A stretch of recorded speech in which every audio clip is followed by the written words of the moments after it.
हमारा शरीर में इस नशा को छोड़ो और हमारा विचार अच्छा करो। क्योंकि एक समय में जैसा कुंडलिक नाम का एक बेटा था और उनका बाप बड़ा संत था, माता पिता संत था, क्योंकि वो भगवान को मानने वाले थे, जब तब और सब के ऊपर परिपूर्ण था और माना हुआ संत था। उनका बेटा कुंडलिक करके नाम था। उन्होंने एक कुंडलिक को शादी कर दी और शादी करने के बाद संत ने बाप ने बोला कि बेटा अब तो तुम्हारी शादी हो गई, अब तुम इन संसार में अच्छे रहो, खेती बाड़ी संभालो और हम गंगा माता अपने पास नर्मदा माता है, ये से तीर्थ यात्रा करके आते हैं।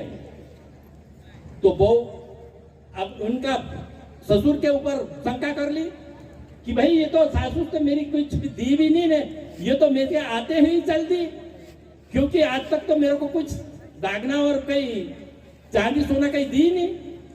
उसके ऊपर शंका कर ली। तो उन्होंने बेटा को कहा कि बेटा तुम संभालो, मैं तो तीर्थ यात्रा जाके आता हूं। तो उन्होंने उसकी लाड़ी ने कहा कि ये डोकरी ने तो चल दिया, लेकिन हमको तो कुछ दिया नहीं, लेकिन पूरी पोटली बांध के निकल रही है।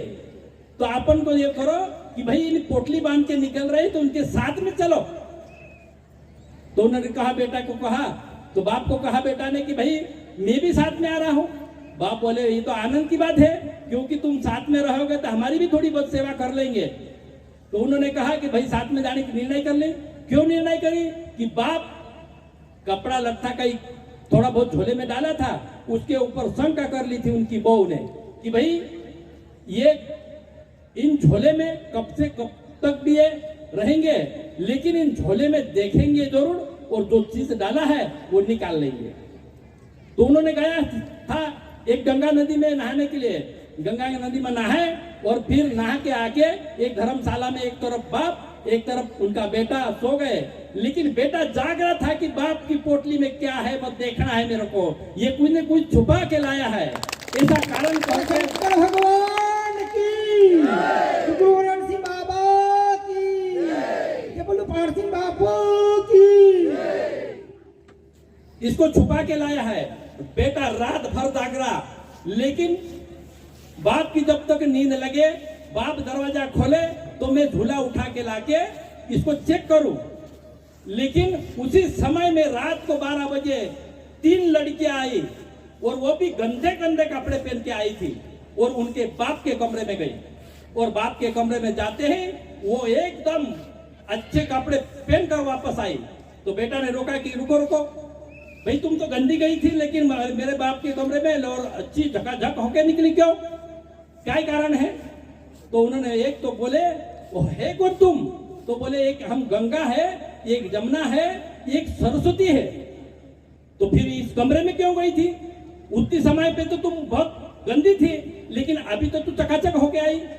तो उन्होंने गंगा यमुना और सरस्वती ने बोला है कि तुम्हारे जैसे बाप के ऊपर शंका करने वाले लोग हमारी गंगा में नहाते हैं तो हमारी गंगा मेली हो जाती है। तुम्हारा बाप संत है, संत के साथ नहाते हैं तो हमारी गंगा पवित्र हो जाती है, उजली हो जाती है। इस कारण से उन्होंने कहा कि भाई ये बात है। मैया की, शंकर भगवान की। तो उन्होंने कहा कि भाई ये गंगा यमुना और सरस्वती ने कहा है कि जिस इंसान ने बाप की पूजा नहीं करी, जिन इंसान ने बाप की बात नहीं मानी, जो इंसान ने बाप के ऊपर शंका करी, गुरु के ऊपर शंका करे, ऐसा इंसान नहाते हैं तो गंगा गंदी होती है। जो इंसान बाप के माता पिता की बात मानता है और संतों की बात मानता है, सत्संग सुनता है, ऐसा इंसान अगर गंगा में जाके नहाता है तो गंगा पवित्र होती है। ऐसा कहा है कुंडलिक को। तो इन्होंने फिर कुंडलिक ने ठान लिया कि अगर ऐसी है तो माता पिता की सेवा में खूब करूंगा। एक बार ठान लिया उन्होंने, भले पत्नी कुछ भी कहा है, लेकिन माता पिता की सेवा करने के लिए उसने ठान लिया और माता पिता का सेवा करे।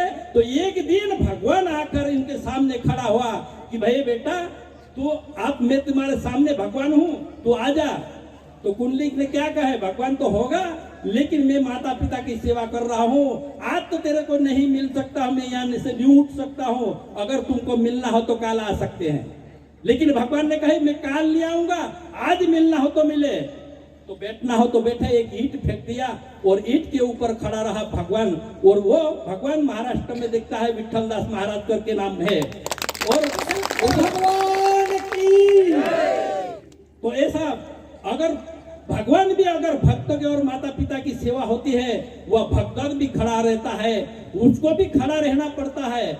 इसीलिए माता पिता और गुरुजन की जो सेवा होती है, वो भगवान स्वयं उनकी दर्शन और देखने के लिए आते हैं। इसीलिए जो सत्संग की बात सुनते हैं, माता पिता की बात मानते हैं।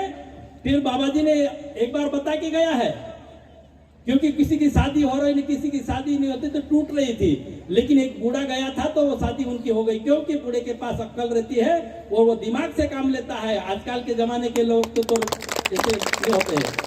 इस कारण से हम जो भी इस सत्संग में जो काम करने के लिए काम किसी ने सहयोग दिया है, किसी ने काम करा है, जो पत्तल समिति है, जो खाना परोसने वाली समिति है, जो सुरक्षा समिति है, जो अनाज पकाने वाली समिति है, जो लेन देन करने वाली समिति है, इन्होंने सब इतनी बड़ा सत्संग को बहुत आज 2 महीने से मेहनत करा है। इसलिए इनको मैं बहुत बहुत बधाई देता हूँ, क्योंकि गुरु वंशिंग बाबा इनके ऊपर बहुत बड़ी कृपा करे। श्राद्ध पूर्णिमा का जो प्याला उनको लिए बहुत महत्व है और भगवान इनकी मनोकामना पूर्ण करे। इस कारण से ज्यादा समय तो नहीं है, इस कारण से मैं ज्यादा नहीं बोल सकता हूँ, क्योंकि आप समय ज्यादा हो गई है। क्योंकि सब लोगों को प्याला मिलना चाहिए, ये सबसे बड़ी महत्व है। और सब लोगों को प्याला एक एक घोट भी प्याला ले, लेकिन वो प्याला का जो साधन है वो एक तरफ ना खे, उसी को पाव मानी आए, क्योंकि ये हमारे लिए बहुत बड़ी उपलब्धि है। इस कारण से मैं सबको बधाई देता हूं, क्योंकि आज गुरु वंशिंग बाबा ने हमें इस सत्संग में बैठने का, इस सत्संग में 2 शब्द बोलने का मौका दिया है। इसीलिए मैं वंशिंग बाबा के ऊपर उसे बहुत बहुत बधाई देता हूं। और तुमको जो काम करने वाले, देखने वाले, भालने वाले, आने वाले, जाने वाले और जो भी इंसान इन धरती के ऊपर जो सेवा करी है, इस सेवा को भी किसी की फालती नहीं जाए। जो इन दुनिया में जो इस सत्संग में दान दिया है, वो दान कभी फालतू नहीं जाए, क्योंकि भगवान जगह में लिखने वाले में जो है वो लिख रहा है। लेकिन इसके बाद हमको कोई ये चीजें हमको इस समय पे ये चीजें मिली थी, वो हमको मिलकर रहेगी। इस कारण से हम तुमको सबको बहुत बहुत बधाई देता हूँ। और मेरे को कुछ बोलने में गलती हो तो माफ करना, क्योंकि समय बिल्कुल बहुत कम है। इस कारण से सब लोग भी आके बैठे बैठे घबरा रहे हैं। इस कारण से मेरे को भी तुमको सबको बधाई देना था, क्योंकि हम तो आकर यहाँ 1-2 शब्द बात बोल के निकल जाएंगे, लेकिन तुम यहाँ पे इतनी देर तक बैठे हैं, ये भगवान भक्ति तुम्हारे लिए बहुत महत्वपूर्ण रखती है।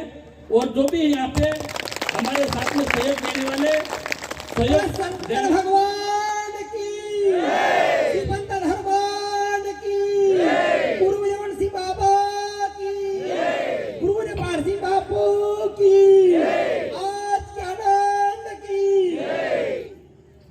ये किसी को सहयोग, कोई सहयोग करा है, किसी ने अन्न दान दिया है, किसी ने पैसे दान दिया है, किसी